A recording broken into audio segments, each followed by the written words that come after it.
My name is Tema. I have 2 children. My daughter Maya is almost 13. My son Aiden just turned 11. Aiden was diagnosed with celiac last October, and then Maya shortly after, early in November. In the 9 months since he went gluten-free, he's grown 3.5 inches, whereas he had grown 1.5 inches in the prior 18 months. So that is tremendous. And he's so excited about it, and it just makes me feel good that we've made the right choice, that his body is improving and is healthier than it was before. My daughter feels good that she's investing in her future health. For her, she didn't have any growth issues and didn't even have GI issues.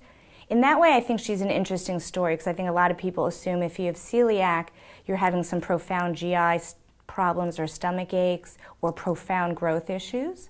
She got caught up because of the genetic testing, yet she didn't have any indication of growth issues or GI problems, though the endoscopy did confirm she had problems internally. So for her, the conversation has been about how important it is to invest in her future health, that by doing this, she's making sure she'll be at a lower risk of getting other autoimmune diseases.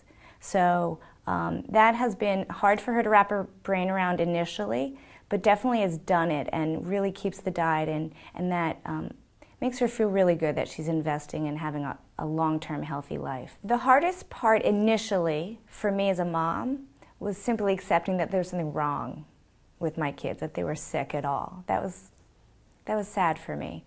But in terms of the day-to-day for my children who are really going through it, I think the hardest part is being out in the world where people are eating things with gluten left and right everywhere. Following up with actually all the newsletters I get from signing up on the NFCA website, I love finding out information, and a lot of it is just fun as well. It's not always about, like complaining or worrying about how sick we are.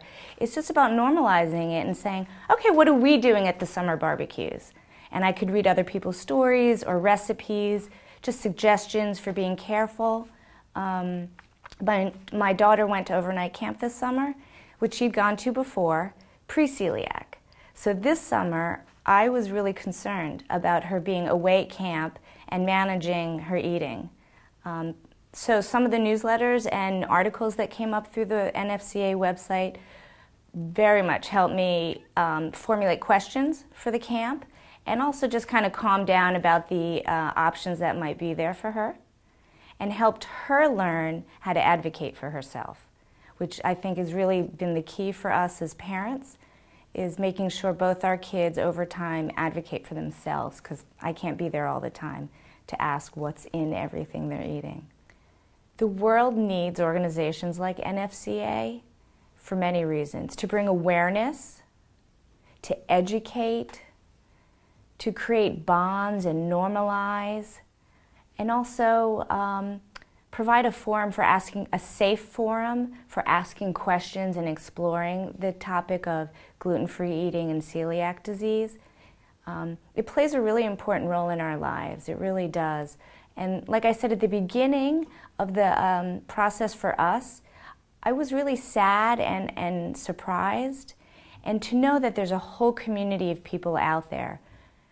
Parents who are dealing with their children with celiac disease, adults who are first being diagnosed, and the whole array, that finding one place to create a community is really empowering, and has made me really be able to calm down and feel okay with this supportive community and information and recipes and articles. It's really been a really important part of our process.